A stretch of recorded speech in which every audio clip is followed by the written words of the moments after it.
Hop, on passe au point numéro 5. Donc du coup, l'arrêt, je dis bien l'arrêt du projet du PLUM, donc du plan local d'urbanisme métropolitain. Avant de commencer, juste, je voudrais remercier les services de la métropole et d'ici, parce qu'il y a eu un travail assez long et complexe, pour, surtout de pédagogie, je pense, parce qu'on l'a bien vu dans les documents qu'on pouvait recevoir, il fallait s'accrocher, j'ai envie de le dire comme ça, parce que je ne sais pas comment le dire. Donc je tiens à remercier les personnels qui ont été pour nous de véritables soutiens sur ce long cours. Donc je vais reprendre un petit peu le cadre de ce PLUM. Donc l'arrêt du projet du PLUM, donc plan local d'urbanisme métropolitain, je ne le redirai pas, est véritablement un acte essentiel pour l'aménagement des Sorinières et de l'ensemble des 24 communes de la métropole. Tout ce qui se fera sur notre ville d'ici 2030, puisqu'il nous amène jusque-là, est dépendant de ce projet. Qu'il s'agisse de la qualité de vie, de paysage, de patrimoine, d'économie, de création d'emplois, d'habitat et de mobilité. Vous avez déjà donné votre avis sur le PDU en conseil municipal en mars dernier. Vous aurez à donner votre avis sur le PLH, plan local de l'habitat, en septembre. Bref, tout ce qui fait notre quotidien, je le répète, sur la qualité de vie, l'environnement, l'emploi, le logement, etc. Ce projet donc, dont on parle ce soir a été arrêté en conseil métropolitain le 13 avril dernier, je crois. Et pour revenir un petit peu sur comment il a été fait, il s'est déroulé en plusieurs temps, en articulation avec différentes réflexions conduites dans le cadre de la révision du schéma de cohérence territoriale, dit le SCOT de Nantes-Saint-Nazaire, de la révision du PDU, donc plan de déplacement urbain, on l'a vu tout à l'heure, et de l'élaboration du plan climat-énergie, territorial, PCAET. Dont les projets ont été arrêtés en conseil métropolitain le 16 février 2018, et ainsi que le PLH, mais qui lui est en cours de révision toujours, puisqu'on a demandé à ce que ça puisse être reporté, parce qu'on trouvait que c'était là compliqué de tout passer en même temps, donc on le votera, ce PLH, l'arrêt du PLH, en septembre. Il a fait l'objet de co-construction avec les 24 communes, de partage avec les citoyens, en partenariat avec l'État et d'autres personnes publiques associées. Cette concertation a permis une démarche itérative et prenant en compte les 3 échelles territoriales qui sont la métropole, les pôles de proximité et les communes, afin d'aboutir donc à un projet de territoire qui soit une traduction réglementaire partagée. À l'issue de la phase d'élaboration du PADD, notre conseil municipal, comme celui de l'ensemble des autres communes membres de la métropole, a tenu un débat sur les orientations générales et du document, donc du PADD, formalisé donc par la délibération du 12 mai 2016. La phase d'écriture de l'ensemble des pièces réglementaires a été engagée, phase au cours de laquelle la concertation s'est poursuivie. Aux Sorinières, ça s'est traduit par des balades urbaines, par une réunion publique qui a clôturé cette phase réglementaire le 4 juillet 2017, il y a presque un an. Réunion publique aux Sorinières qui a été précédée le 14 juin 2017 d'un bilan auprès des membres du comité consultatif des grands projets. Donc ce PLUM se nourrit notamment du grand débat Nantes, la Loire et nous, du grand débat sur la transition énergétique, c'est nous, et le PLUM entend aussi relever 3 grands défis que vous avez dans la notice, que je résume. Donc c'est développer une métropole de bien vivre ensemble et de solidarité, faire de la métropole un territoire de référence pour la transition écologique et énergétique, agir pour une métropole innovante, créative, attractive et rayonnante. Donc, avec l'arrêt du projet du PLUM, aujourd'hui, commence la phase de consultation des personnes publiques associées et des 24 communes. Ensuite, il y aura en septembre la fameuse enquête publique, qui durera 30 jours, et tous les habitants pourront s'exprimer. Un rapport d'enquête contiendra les remarques et les propositions retenues, et les 24 maires donneront leur avis avant le vote du Conseil métropolitain en février 2019. Donc aujourd'hui, il vous est bien demandé de formuler ou non, d'ailleurs, des observations sur le PLUM. Du coup, si vous avez des remarques, observations, moi, là, sur ce coup-là, je laisse la parole à Christian, qui est conseiller métropolitain et vice-président de la métropole et qui a suivi depuis plus longtemps que moi ce dossier. Je vous remercie, Madame le maire. Donc je vais vous faire une lecture commentée de la délibération, puisqu'il y a 4 thématiques. Vous les avez sur votre délibération: la qualité de vie, l'économie, l'emploi, l'habitat et les mobilités. Donc Madame Sciotto l'a dit clairement, c'est vraiment quelque chose qui est ambitieux, hein, ce PLUM, à l'échelle des 24 communes, dans laquelle chacune a apporté sa contribution en fonction de sa spécificité et de son identité. C'est peut-être une évidence, mais je tiens à le redire, chaque commune s'inscrit dans la démarche globale sans se voir imposer quoi que ce soit et dans un esprit de dialogue. Et encore une fois, il n'y a pas des communes et la métropole de l'autre. Alors les règles du PLUM, je précise bien qu'elles ne s'appliqueront évidemment que lorsque le PLUM sera voté. D'ici là, tous les projets en cours sont forcément soumis aux règles du PLU actuel. Mais ce qu'on constate aussi, c'est qu'il y a des aménageurs ou des projets qui sont déjà en train d'intégrer un certain nombre de données, puisque tous les architectes, aménageurs, etc. suivent de très près l'évolution du PLUM, et ils commencent déjà à intégrer les futures règles, et donc ils s'y préparent quelque part, il n'y aura pas de rupture fondamentale à ce niveau-là. Je précise également, parce que la question m'a déjà été posée plusieurs fois, nous menons par ailleurs avec un bureau d'études une réflexion sur l'espace Stradal. Évidemment, la réflexion n'étant pas aboutie, elle ne peut pas être intégrée, puisque vous avez compris qu'on a déjà donné des orientations dans un PADD, que ce qu'on a écrit dans ce PLUM, eh bien, ça ne s'écrit pas à la veille pour le lendemain, donc c'est l'aboutissement de tout un travail, comme l'a dit Christelle, qui était important de la part des services, et donc il est évident qu'une réflexion qui n'est pas terminée, celle de Stradal, ne peut pas être intégrée dans le PLUM actuel. Mais ce qui se passera ensuite, c'est que ce PLUM est relativement souple et qui permettra, évidemment, une fois que notre réflexion sera aboutie, qu'on saura ce que l'on veut faire comme projet d'aménagement de l'espace Stradal, eh bien, il sera possible à ce moment-là de modifier le PLUM pour intégrer ce que l'on trouvera dans notre projet. De même que, on l'a évoqué, ce qui se passe rue de Nantes à droite, eh bien, pourra aussi être modifié par rapport à ce que c'est maintenant comme projet, si, effectivement, vous le souhaitez au cours de la réflexion sur Stradal. Alors maintenant, revenons aux thématiques. Pour la qualité de vie du paysage, du patrimoine, vous l'avez il s'agit de répondre à des besoins qu'expriment les habitants de qualité de vie dans leur logement, dans leur environnement. Il y a eu donc des orientations d'aménagement programmées, c'est un peu la nouveauté de manière aussi importante que dans ce PLUM par rapport au précédent, il y en avait beaucoup moins. Il y en a une sur la Loire, on n'est pas concerné, il y a 14 communes seulement concernées. Il y en a une qui s'appelle l'OAP, Trame verte et bleue et paysage, à laquelle j'ai beaucoup travaillé puisque c'est dans ma délégation le lien entre les différents espaces écologiques et comment on les relie par des corridors. Et puis la dernière, l'orientation d'aménagement programmée, de programmation, bien évidemment climat, air, énergie, qui intègre, comme l'a dit Christelle, la transition énergétique qui a été adoptée au niveau de la métropole. Et donc, au niveau réglementaire, quand on a eu une réunion à laquelle tous les membres du conseil étaient invités pour voir dans le détail techniquement comment ça se présentait, il y a quelque chose sur lequel je tiens vraiment à insister, c'est le coefficient que je dise bien le bon nom, qui s'appelle Nature en ville, mais qui a un nom de coefficient de biotope par surface, bon, qui peut paraître un peu barbare, mais vous avez pu voir qu'à cette occasion-là, ça voulait dire que maintenant, dans tout projet, il faudra prendre en compte la non-imperméabilisation des sols, et donc trouver des solutions par moyens que l'on veut, mais vous avez vu un plan qui avait été fait, où sur un espace donné, s'il y avait des arbres, ça donnait des points, en gros c'est ça, et au final, il faudra que le projet intègre cette nécessité de respecter, entre autres, également de la végétalisation, mais aussi ne pas tout imperméabiliser par rapport à, et ça résoudra à terme les questions d'inondation en partie.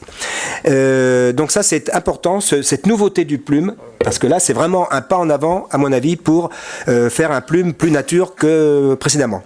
Il y a également des espaces paysagers à protéger, et habituellement on avait l'habitude de mettre des espaces boisés classiques. Ça, c'était du classique. Maintenant, on y intègre, et ça, c'est le travail qu'a fait le comité consultatif des grands projets. On intègre des haies, on intègre des zones humides, bref, tout un ensemble de choses qui, là aussi, évidemment, apporteront des contraintes quelque part à celui qui veut faire un aménagement ou qui veut construire quelque chose quelque part. Mais ça va dans le bon sens, à mon avis, par rapport à cette thématique de qualité de vie dans notre environnement. Alors vous aurez à l'enquête publique plusieurs dossiers. Vous aurez le dossier de plume qui est, il est derrière. C'est celui-là, voilà, il est là. Voilà. Dossier de plume, il est là. Et il y a aussi également un zonage pour les eaux usées et un zonage pluvial. Zonage pour les eaux usées, c'est-à-dire que sur chaque commune a été discuté où est-ce qu'on fait de l'assainissement collectif, où est-ce qu'on fait de l'assainissement non collectif. Donc tout ça, c'est des trucs très concrets que vous pourrez consulter pour chacune des communes dans les documents au moment de l'enquête publique.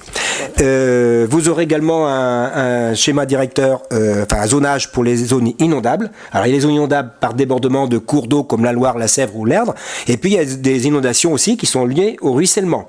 Et tout ça, c'est pris en compte avec un programme j'en discutais encore ce matin, de 53 opérations nécessaires à faire sur l'agglomération pour ralentir l'arrivée d'eau pluviale dans les zones plus basses.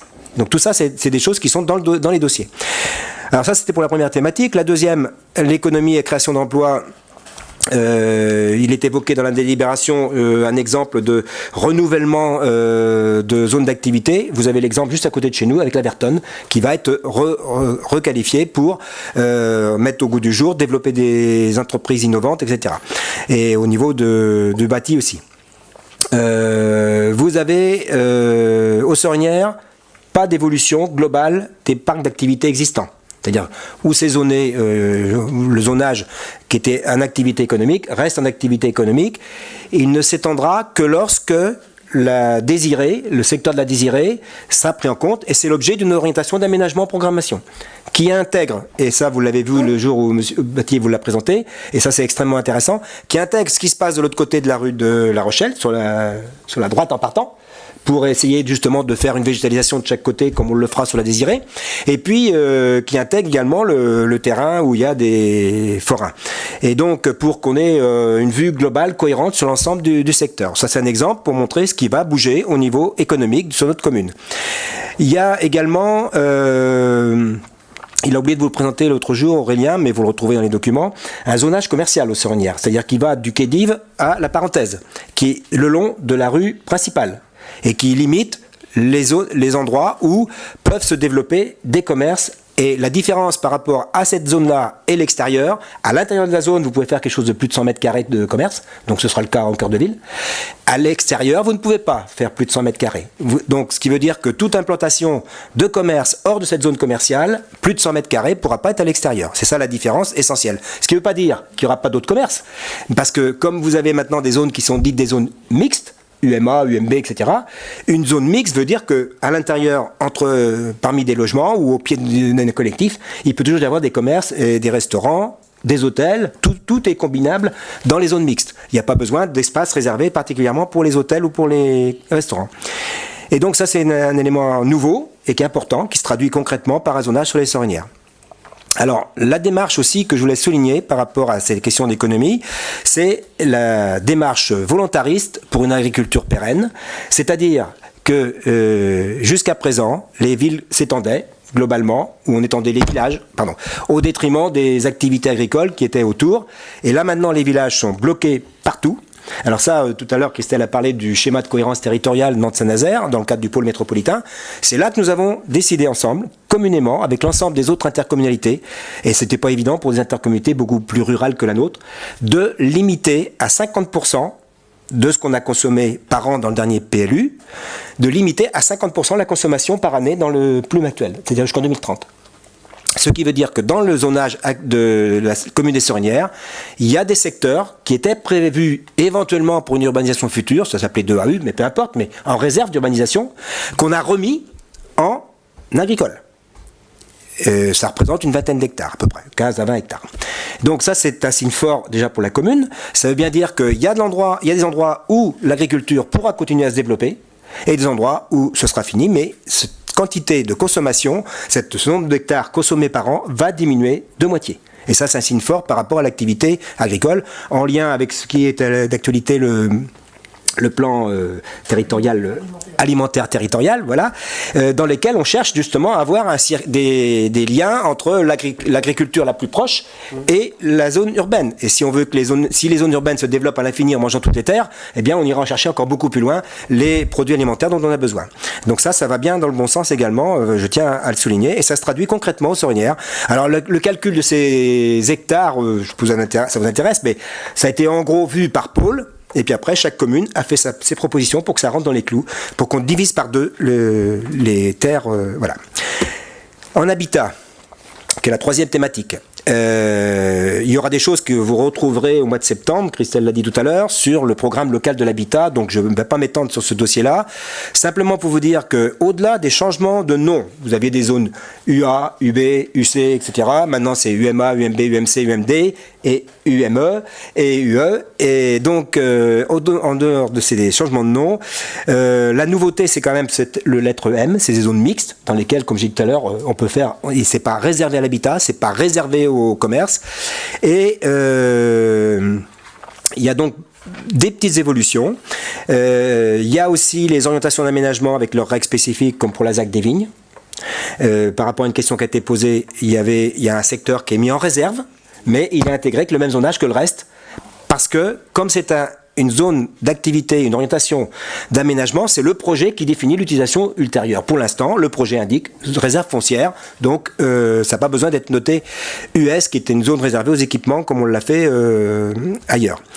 La ZAC Cœur de Ville et Ouest Cœur de Ville ont déjà fait l'objet d'un projet.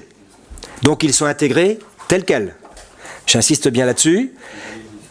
Cette Cœur de Ville et Ouest Cœur de Ville ont fait l'objet d'une décision modificative en 2017.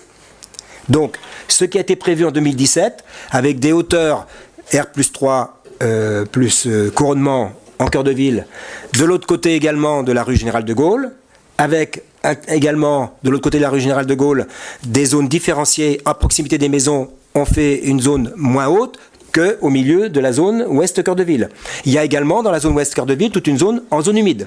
Donc tout ça, c'était déjà dans la décision modificative de 2017. Donc c'est intégré sans modification. Et puis, il y a après les différences entre UMA et UA, des petites différences de périmètre. Vous l'avez tous vu. La Sanglerie, l'îlot Sanglerie, est intégré dans la zone centrale. Il y a des petites modifications à la marge ailleurs, mais globalement, on reste sur les mêmes hauteurs. On n'augmente pas.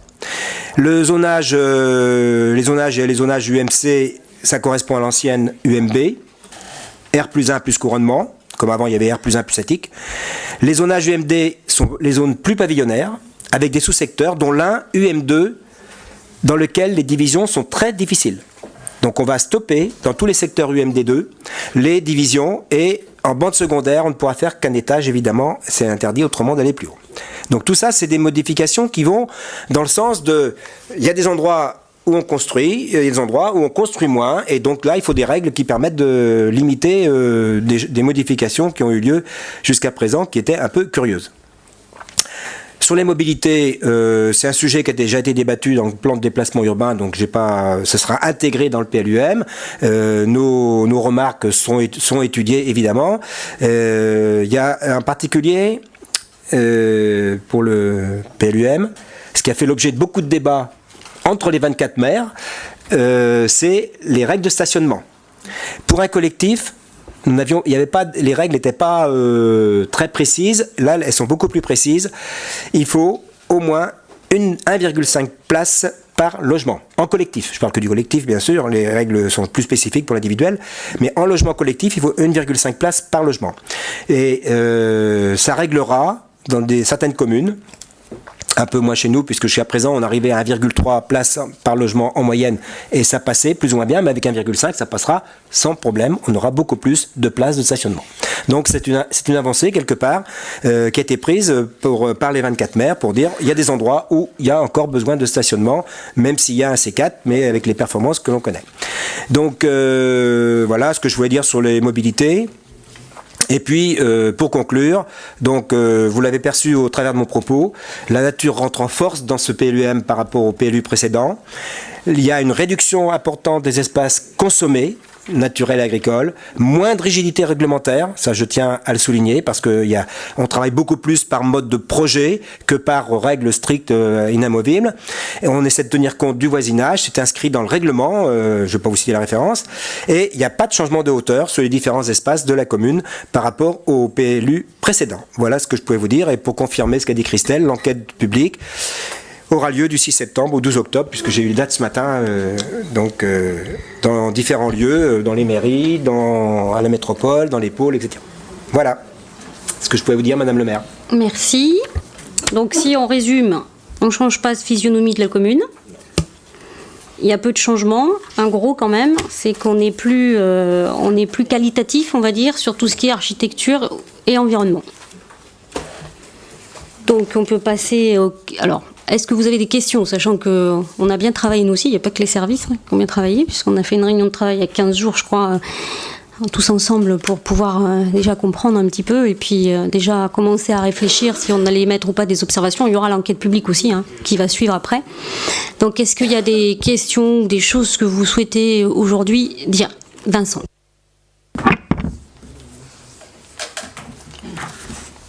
Alors, donc le plan local urbanisme métropolitain.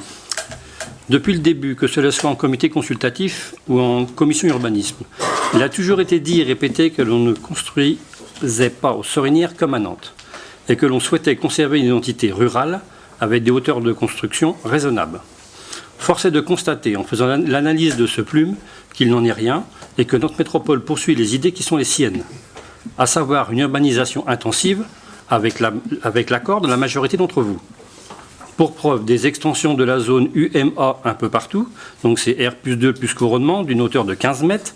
Donc du coup, ce sera à terme rue de Nantes sur les deux côtés, en entrée de ville, l'îlot de la Sanglerie, une extension rue de la Poste, honnêtement je ne vois pas pourquoi, plus quelques ajustements de ci, de là.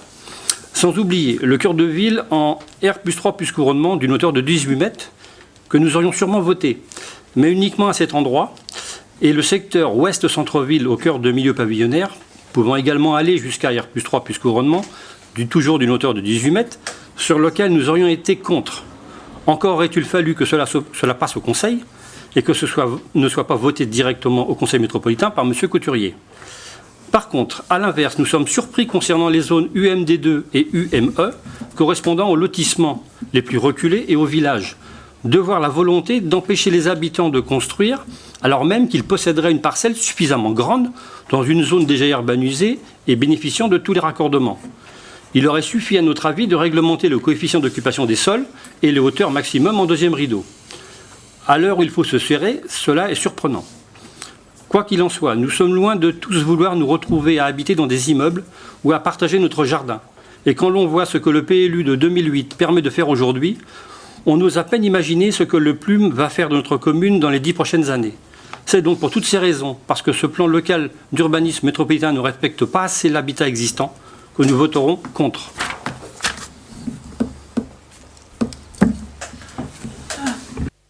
Bruno, pardon.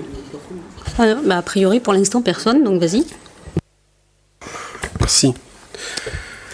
Oui, moi je voulais souligner au préalable à mon intervention j'étais derrière les documents qui vont être soumis à consultation pour l'enquête publique, c'est énorme quoi. Donc je voulais souligner le travail quoi, la densité du travail qui a été fait tant aussi bien par les équipes, les agents de Nantes Métropole ainsi que de la collectivité ici sur la commune, les élus bien évidemment, bien sûr conjointement. Enfin, c'est un travail très conséquent, les différentes étapes ont été expliquées de construction de ce plume. Donc je voulais rappeler tout ça. Dans ce qui a été présenté aussi, moi ce qui me parle, l'évolution, c'est la souplesse aussi, avec l'opportunité d'organiser les choses en termes de mixité, c'est-à-dire habitat, mais aussi développement économique. Et ça, je trouve que c'est une démarche intéressante par rapport à une situation qui pouvait être un tant soit peu figée précédemment. Après, quelques réflexions sur ce plume et sur je vais pas revenir sur toutes les thématiques, ça serait trop long, mais une thématique qui m'interpelle, qui est lié au PADD, notamment, puisqu'on fait référence à beaucoup de documents, et donc notamment le PADD, sur la notion de déplacement, notamment. Moi, je voudrais juste rappeler que le temps de déplacement actuellement, notamment pour les salariés qui travaillent sur la métropole, ce qui est le cas des habitants de la commune qui sont salariés ou qui travaillent sur le territoire de la ville de Nantes. Donc c'est à peu près, de mémoire, en fonction des références statistiques, je crois, un tiers de la population active de la commune qui travaille sur Nantes. Le temps de déplacement est évalué à 67 minutes. C'est une moyenne, c'est la moyenne, donc c'est particulièrement conséquent. Je rappelle qu'en 91, quand Pont-de-Cheviré a été mis en service, c'était avec une prévision de 40 000 véhicules jour. On a dépassé les 100 000 véhicules. Donc ça situe un peu, bien évidemment, le développement du trafic et du trafic routier. À partir de là, moi, je considère qu'il est plus que jamais nécessaire d'envisager notamment la construction de nouvelles infrastructures, notamment pour faciliter en particulier le franchissement de la Loire, et pour fluidifier le trafic et réduire le temps de trajet des salariés. Donc je sais qu'en 2017, c'est au mois de septembre, si je ne me trompe pas, l'année dernière, la région Nantes Métropole et le département se sont rencontrés pour envisager la construction d'un nouvel ouvrage. Oui, je sais bien, quand on voit le temps qu'il faut en termes de réalisation des projets, sur un projet comme celui-ci, dont on n'a pas fait le choix, Vous savez, il y a beaucoup de scénarios, un tunnel, un pont, enfin voilà, ça cogite pas mal sur le sujet. Mais je pense qu'il y a urgence quand même, notamment par rapport aux perspectives telles qu'elles sont actées, d'intégration des nouveaux habitants, puisqu'on est sur une perspective d'ici 2030, me semble-t-il, de l'arrivée de 75 000 nouveaux habitants, c'est bien ça, si je ne me trompe pas. Donc je pense que cet aspect-là, c'est bien évidemment très, très prégnant. Alors bien sûr, en parallèle, je souscris au principe qu'il est indispensable de maintenir la politique de développement des transports collectifs, il va de soi, à l'intérieur de l'agglomération. Je me félicite notamment de l'augmentation de l'offre, qui me semble être pertinente, avec des fréquences plus régulières, même si c'est pas toujours satisfaisant. On le voit notamment avec le C4, qui est parfois surchargé sur certaines tranches horaires, mais il y a une réelle volonté d'essayer d'adopter l'offre aux besoins, même si il reste encore beaucoup à faire. J'ignore pas le coût des investissements en la matière, lié à la restructuration des réseaux ou renouvellement du matériel. Je sais qu'il y a une volonté en ce qui concerne Nantes Métropole et la TAN d'utiliser du matériel non polluant, et donc tout ça présente bien évidemment un coût. En ce qui concerne le financement des transports en commun, la répartition, si je ne me trompe pas, c'est 60% lié à l'impôt et 40% l'usager. On doit être sur cette base-là, du 60-40. Faut intégrer, a été évoqué, je crois que c'est toi qui l'as fait, Christelle, la baisse des dotations. Je veux dire que moi, sur la question des transports publics, je n'ai pas oublié qu'en 2016, on a relevé le seuil d'assujettissement au versement de la taxe transport. est passé de 9 à 11 salariés, ce qui n'a pas été sans impact pour Nantes Métropole, quand même. Faut le rappeler, avec une perte annuelle, c'est l'URSSAF qui avait chiffré ça, aux alentours de 3 millions d'euros. Les services de l'État ont ramené l'évaluation à 1,4 million, on doit être un peu en deçà, mais il y a eu une perte sèche, même si à l'époque, ça devait être l'engagement, ça devait être d'une compensation totale par les services de l'État, mais on est bien loin. Et c'est toujours la problématique concernant la baisse des dotations qui parfois doivent être compensées, mais c'est pas toujours le cas. La tarification sociale, c'est une réponse qui peut être intéressante pour renforcer l'usage des transports en commun, puisqu'elle bénéficie à 54 000 usagers. Il me semble quand même qu'on devrait s'interroger un peu plus sur la part demandée à l'usager. Je disais 60-40% pour l'usager en ce qui concerne le financement, par rapport à une tarification qui est quand même très élevée si on regarde ce qu'il en est pour des villes de même strate avec le même réseau de déplacement, parce qu'il faut comparer les choses, il faut avoir un réseau à peu près identique en termes de kilomètres. Il me semble qu'on se situe quand même à un niveau en termes de tarification un tant soit peu élevé. Et moi, je souhaiterais qu'au niveau de Nantes Métropole, on s'interroge un peu plus sur le sujet. Je termine juste sur les objectifs en matière d'habitat. Ça a été dit dans la présentation que t'as fait Christian, on n'est plus sur une approche uniquement en termes de logement par rapport aux thématiques que t'as déclinées, et en complément, en parallèle, il y a toute une réflexion qui est initiée sur les politiques qui sont liées aux préoccupations qu'on peut avoir en matière d'éducation, de santé, de développement économique, et ça me semble particulièrement intéressant. Alors, on n'est pas juste centré sur les logements, mais on essaie d'envisager aussi ce qu'on peut mettre en termes d'accompagnement. On l'a vu nous-mêmes, hein. Je rappelle la réunion qu'on a tenue il y a quelques temps déjà, il y a quelques mois, sur les perspectives d'évolution démographique par rapport aux difficultés que ça nous posait en termes d'accueil scolaire. Je pense notamment au groupe scolaire La Tilleulière, où ça peut être un peu problématique et qui correspond aussi à je pense qu'il faut là encore faut mesurer les choses par rapport à notre politique d'habitat, d'accueil de jeunes ménages avec des familles, sur quoi je suis bien évidemment entièrement d'accord. Sauf que ça pose la question ensuite de ce qu'on met en place en termes d'accompagnement des nouveaux habitants. Et donc ça, je pense que c'est important de l'avoir acté dans le plume. Je termine juste là-dessus rapidement. Un autre enjeu qui me semble important, c'est ce qui concerne la nature en ville. C'était dit par Christian. Ça, c'est un élément nouveau, un élément qui manquait sacrément en termes de politique d'aménagement précédente, et notamment le coefficient. C'est le coefficient nature. Moi, je vais pas rentrer dans les détails techniques tels que tu les as expliqués, mais imposer un coefficient nature, c'est-à-dire un espace dédié à la végétalisation sur une parcelle à bâtir, ça me semble être une approche très très importante, de manière à avoir des poumons verts par rapport à cette politique on qualifie de densification, mais ça me semble être une approche vraiment particulièrement importante. Voilà mes quelques remarques que je voulais faire brièvement. Merci Bruno. Qui c'est qui veut intervenir à nouveau? Oui, Erwan. Alors, en effet, on est tous conscients que le PLU sur lequel on est en train de plancher, de travailler, c'est pour les 10-12 prochaines années. Mais dans le concret, comment est-ce que l'on fait pour pouvoir avancer et entériner ? Je m'explique. Avec Ensemble pour les Sorinières, on a passé du temps, comme vous, pour pouvoir descendre les différents points. Et on est allé dans la précision du cahier communal. Et nous avons envoyé, suite à notre dernière séance de travail, et comme vous nous l'aviez proposé, une liste de différents points que l'on souhaiterait débattre, parce que ce sont nos idées, mais encore faut-il qu'elles soient partagées par le conseil municipal pour qu'on puisse voir comment est-ce qu'on les traite.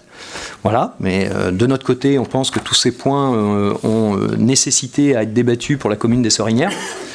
Et donc dans cette démarche, Christelle, je me tourne vers toi. Est-ce que nous descendons ces différents points pour pouvoir les discuter, les structurer, les entériner ? Voilà, donc ça c'est ma première question. Et puis la deuxième question, j'ai une remarque un peu plus globale, que j'ai également mis et mentionné dans le courrier envoyé, qui est sur la généralité du plan métropolitain, et là c'est en dehors du cahier communal des Sorinières, où il y a une petite évolution quand même non négligeable au sein du plume, qui est la considération des balcons et des loggias, qui ne sont pas forcément pris en considération en fonction du dépassement qu'elles ont de la façade, et où là, il y a des éléments qui peuvent impacter nos volumes et nos bordures au niveau de notre territoire. Voilà, donc il y a deux questions, il y a la généralité au sein du plume, et il y a le travail de fond sur le cahier municipal en tant que tel. Et effectivement, Aurélien m'a dit que j'ai vu passer effectivement votre message sur les observations, les demandes que vous avez de supplémentaires. Il n'a pas pu répondre à tout. Je crois qu'il a donné déjà quelques infos. Non. Alors, il a commencé à préparer, effectivement. Il y a des choses qui sont trop techniques sur lesquelles il ne peut pas répondre en quelques jours. Le but, en fait, aujourd'hui, c'est bien d'arrêter ce qui est le plume à ce jour. Nous, si on a des observations, alors après, comment on en débat pour arriver à les mettre dans notre enquête publique par rapport que ce soit au point de vue communal ou général du PLUM, parce que tu as deux questions sur la commune et au niveau général. Enfin, moi, ce que je propose aujourd'hui, c'est qu'on n'en débatte pas là, parce que moi, j'aurais pas les réponses comme Aurélien les a pas, donc je peux pas te répondre à ce que tu vas poser comme question. Par contre, ce que je peux proposer, c'est que soit on fasse en préparation à ce qu'on pourrait mettre dans l'enquête publique et dans nos observations, du coup, une réunion où on peut avoir les réponses d'Aurélien. Parce que là, moi, aujourd'hui, je ne peux pas te répondre sur des détails aussi précis que cela, hein, clairement. Ouais. Enfin, une commission ou un groupe de travail tous ensemble avant de poser ça sur nos observations sur l'enquête publique, oui. Enfin, si ça vous convient, moi, aujourd'hui, je ne peux pas te répondre sur... La démarche peut convenir. Il faut juste que nous assurions que dans le rétro-planning, on puisse avoir un aller-retour avec le plume pour s'assurer que les propositions que nous faisons, puissent être prises en considération pour pas qu'on soit pris de court dans le temps. Voilà. Donc ma requête par rapport à ta proposition, c'est de voir si l'anticipation de cet aller-retour et donc de cette séance de travail peut être mise en place pour s'assurer qu'elle puisse être considérée en temps et en heure. Tu nous redis les dates de l'enquête publique ? L'enquête publique commence le 6 septembre jusqu'au 12 octobre. Enfin, c'est les dates que j'ai eues ce matin. Ce qui veut dire que si on fait effectivement, on verra ça avec l'adjoint à l'urbanisme, si on fait effectivement une réunion sur l'ensemble des questions qui peuvent se poser, on peut la faire fin août, début septembre, mais ça vous donne après le temps d'un retour, parce que là, on viendra avec des réponses à ce moment-là. Il y en a un certain nombre de réponses qui sont générales, d'autres qui sont plus techniques, mais on viendra à ce moment-là avec ces réponses à cette commission. Ok.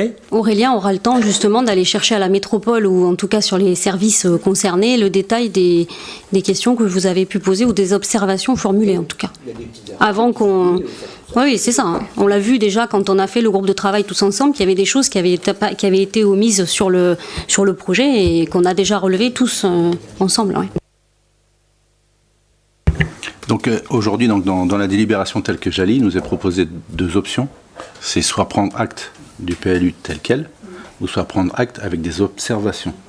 Donc c'est bien ces observations qu'on va remonter. Ok ? Donc ça veut dire que quelque part aujourd'hui, on est en train de dire là, on prend acte avec observation. Et on va les remonter. Je ne sais pas s'il y en a d'autres. S'il y en a d'autres, on est prêt à les partager. Et voilà, donc à l'issue de l'enquête publique, il va y avoir un travail qui va être fait, les commissaires enquêteurs vont donner un rapport. Comment on va s'assurer qu'avant le vote du PLU, qui aura lieu à Nantes Métropole, on ait un débat au sein du conseil municipal. Alors, c'est peut-être une séance plénière ou un conseil municipal, je ne sais pas, mais sur lequel on puisse avoir une vision du retour qu'on a fait de nos observations et sur lequel on puisse dire ok, on est d'accord ou non, on n'est pas d'accord, pour le vote de du représentant des Sorinières au sein de la métropole. Je pense que ce serait utile qu'il y ait ce débat-là avant le vote métropolitain. C'est sûr, puisque de toute manière, il y aura un vote métropolitain, mais avant, c'est l'avis des maires. Donc tu vois ici, nous, on est deux à devoir parler avant. Donc du coup, c'est intéressant que moi, je puisse faire remonter effectivement ce qui sera sorti du conseil municipal. On est bien d'accord, oui. Un autre conseiller métropolitain qui, lui, le votera. Du coup, au final, moi, je n'aurai que l'avis à donner. Donc, il faut qu'on cale ça fin août, je pense. Donc, vous avez déjà envoyé vos questions et observations. Donc, il y a un travail qui va être fait en amont déjà de pouvoir répondre au maximum. Et puis ensuite, on fait ça. Je vous propose qu'on acte ça, si ça vous convient. Par rapport à ce qu'a dit Vincent, l'identité rurale de la commune, il n'est pas prêt de disparaître. Sauf si on fait ce que tu demandes. C'est-à-dire de construire dans le jardin et qui vient, c'est complètement contradictoire avec ce que tu dis par ailleurs. Parce que là, tu dis que dans les villages, dans les hameaux, il faut autoriser des propriétaires, etc., à construire s'ils ont un terrain grand, etc. Bah, c'est totalement contradictoire parce que moi, j'ai l'exemple tout près de chez moi où il y a des gens qui ont construit dans le jardin. Et qu'est-ce qui se passe? Ben, les voisins râlent parce qu'ils ont des vues chez eux. Donc c'est totalement contradictoire ce que tu viens de dire. Tu es pour étendre les zones urbaines dans les villages et créer des difficultés avec le voisinage. Argument que tu prends en ville, mais tu le prends pas en campagne. Là, c'est différent, c'est curieux. Sur les hauteurs que tu as évoquées, ce sont des hauteurs maxi pour permettre le couronnement. Et heureusement, oui, c'est une hauteur maxi, c'est pas une hauteur appliquée la plupart du temps, parce que les constructeurs, ils savent que le coût de la construction fait qu'on limite à ce qu'on a besoin. Et puis, qu'est-ce que je veux dire? Ou l'identité, là, il y a actuellement 80% de pavillons. Alors, avant que ce pourcentage évolue rapidement, moi, je suis pas très inquiet sur le sujet. Par contre, je maintiens qu'il faut préserver tout ce qui peut rester en agricole pour contribuer à cette non-consommation d'espace naturel. Et puis, par rapport à ce qui vient d'être dit, par rapport à Erwan et David, il est clair que c'est le commissaire enquêteur qui relève dans ce qui est écrit ces propositions, qui les envoie à la métropole, qui les traite et qui formule des propositions pour le conseil métropolitain. Donc nous, on aura l'occasion à ce moment-là, les maires et le conseil métropolitain, de donner un avis qui va effectivement consister, comme on l'a fait pour le PDU, à suivre comment nos observations sont prises en compte ou pas et pourquoi. Voilà. C'est comme ça que ça marche l'enquête publique habituellement. Il n'y a pas de loup en la matière. La dernière modification du PLU, ça s'est passé comme ça, enquête publique et avis, et puis après, on dit ce qu'on en pense. Merci. Attends. Oui, 2 secondes. Hein. Tu peux laisser. Juste sur les jardins. Effectivement, quand on prend les lotissements, on prend le Vigneault, donc où lui, il y a plus. Là, si on prend le règlement, on va plus pouvoir construire quoi que ce soit. Et vous avez Bellevue à côté, on va pouvoir construire en deuxième rideau. À un moment donné, j'ai envie de vous dire, si au Vigneault, il y a une belle parcelle, je vois pas qui ça gêne et pourquoi on le ferait à Bellevue et pas au Vigneault. Alors qu'en plus, on est en demande de logement. Moi, je trouve ça aberrant d'avoir bloqué des zones comme ça plus qu'une autre. Voilà, et c'est tout. J'ai fini. Ah pardon, oui, enfin je vais répondre juste à Vincent. Non mais parce que la règle elle s'applique en UMD2. Alors l'UMD2, moi j'avoue que on peut très bien dire qu'il y a le Vigneault et le Menhir et puis on peut rajouter un autre lotissement si on le souhaite. Moi ça me dérange pas. Ce sera à inscrire effectivement dans les observations au moment de l'enquête publique. Mais moi ce que je pensais c'était les villages où c'est la même règle qu'en UMD2, c'est-à-dire on bloque les divisions de parcelles, on bloque les constructions avec des hauteurs derrière parce que effectivement c'est pas l'endroit où ça doit être fait. Ça peut se faire ailleurs mais pas là. Ouais. Alors, je vais juste rembrayer là-dessus avant de dire ce que j'ai à dire. Effectivement, souvent, c'est des opérations de spéculation. Et de toute façon, il faut bien des zones au bout d'un moment. Et malheureusement, mais on fait partie de la zone où on ne fait pas. Et suivant ce qu'on veut, on n'est pas... au bout d'un moment, il faut une règle pour tout et que ça s'arrête quelque part. Moi, je voulais revenir sur l'histoire, comme tu as dit, tu apprécies qu'il y ait une non-consommation d'espace naturel avec une maintien de vertu agricole. Ça parle quand même beaucoup de trame verte, table bleue, climat, air, énergie, coefficient de nature en ville, ce plume. La seule chose qui me gêne, c'est qu'effectivement, on le voit bien, quand on voit le nombre de livres qu'il y a et il y a énormément de choses qui ont été prévues en termes de tout ce qui est vert et tout ça, et ça je ne peux que m'en féliciter. La seule chose qui me gêne, c'est la partie agricole justement, parce que là on ne se dit pas on va faire du bio, de l'agriculture raisonnée, on n'impose rien à personne, et là on peut quand même se poser des questions, alors que c'est au ras des habitations. Dans des villages, il y en a qui subissent les épandages, sans parler du bruit des serres, il y en a des serres qui font énormément de bruit, sans parler du problème de ruissellement de l'eau partout où il y a des serres, et là personne ne se pose la question. Alors là, il y a quand même une contradiction. Alors bravo, non-consommation d'espaces naturels, pour moi c'est même plus des espaces naturels dans certains endroits, donc bien loin de là. Et là, ça me gêne beaucoup. Donc je veux bien apporter des précisions par rapport à ce que tu as dit. On ne peut malheureusement, ou heureusement, mais c'est la réalité, on ne peut pas réglementer l'activité à ce niveau-là. Pour les zones maraîchères, et je souscris tout à fait à ce que tu dis.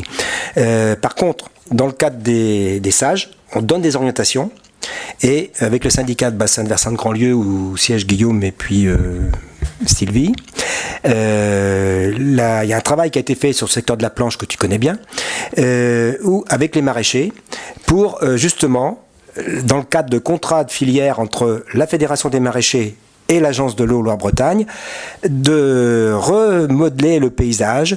Alors ça a des impacts sur le ruissellement, effectivement, parce que les ruissellements dans des terrains qui sont damés, imperméabilisés, l'eau elle coule plus vite, elle transporte des polluants.